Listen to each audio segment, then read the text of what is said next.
ഇപ്പം UK പോയി ഒരു bachelor of nursing 3 years complete ചെയ്ത ഒരു സ്റ്റുഡൻറ്റ്. അപ്പോൾ ഇനി അവർക്ക് ഓസ്ട്രേലിയയിൽ അവരുടെ ഒരു ഇൻറ്റൻഷൻ ഓസ്ട്രേലിയ ആണെങ്കിൽ ഓസ്ട്രേലിയയിൽ പോയി ഒരു RN ആണെങ്കിൽ അത് പോസിബിൾ ആണോ?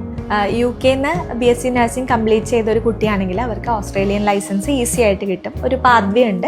ആ ഒരു പാത്വേ വഴി എക്സാംസ് ഒന്നും ഇല്ലാതെ തന്നെ ഓസ്ട്രേലിയ ലൈസൻസ് കിട്ടും. അപ്പോൾ സാധാരണ ഒരു നഴ്സ് ഓസ്ട്രേലിയക്ക് പോകണമെങ്കിൽ ഇപ്പം നമ്മുടെ നാട്ടിൽ പഠിച്ച ഒരു കുട്ടിയാന്ന് വെക്കാം, അവർക്ക് കുറച്ച് എക്സാംസ് അറ്റൻഡ് ചെയ്യണം. വലിയൊരു പ്രോസസ്സാണ്, ലെങ്തി പ്രോസസ്സാണ്, ഭയങ്കര കോസ്റ്റ്ലി ആയിട്ടുള്ള ഒരു പ്രൊസീജിയറാണ്.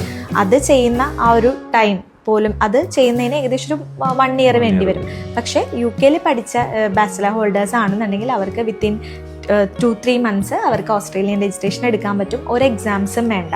ഓസ്ട്രേലിയയുടെ എക്സാംസ് അത്യാവശ്യം എല്ലാവരും കേട്ടിട്ടുണ്ടാവും, NCLEX, OSCE എന്നൊക്കെ പറഞ്ഞിട്ടുള്ള ഒരു ലെങ്തി പ്രോസസ്സാണ്, കുറച്ച് ഡിഫിക്കൽട്ടുമാണ്.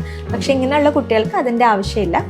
അത് ഇല്ലാതെ തന്നെ അവർക്ക് മൈഗ്രേറ്റ് ചെയ്യാനായിട്ട് സാധിക്കും. അതിനുള്ള എല്ലാ അസിസ്റ്റൻസും നമ്മൾ പ്രൊവൈഡ് ചെയ്യുന്നുണ്ട്.